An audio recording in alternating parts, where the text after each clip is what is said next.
Mike here in Ezra 7. I'll gleam over the first half. Ezra went back to, talks about his lineage going back to Judah. He came all the way from Aaron. That's right. Not just a Levite, but the priest tribe. Okay. And he was very skilled in the law. And Artaxerxes wrote him a letter to take everything he needed from the Persian treasury, from the Trans-Euphrates treasury of the area around there, of the people that were put there when Assyrians and Babylonians, and when Assyria took the house of north of Israel and the Babylonians took this house that was split, house of Judah on the south.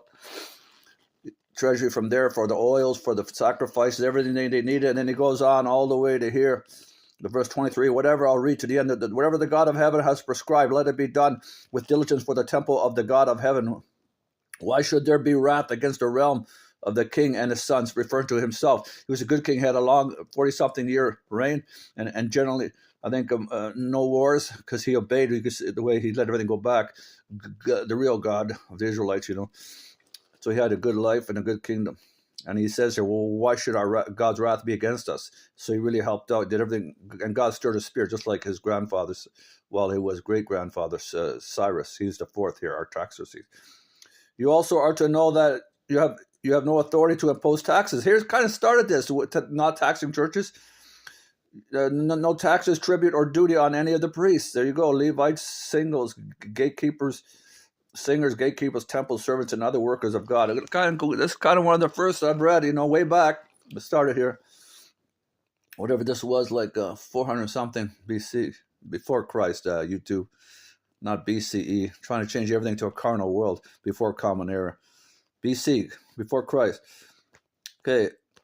25, and you, Ezra, in accordance with the wisdom of God which you possess, appoint magistrates and judges to administer justice to all the people of the Trans-Euphrates, to be over them too, it says here. Because now that they're back in their own land and they're over it, they even gave them the power over the people they're put there. All who know the laws of your God, and you are to teach any who do not know them.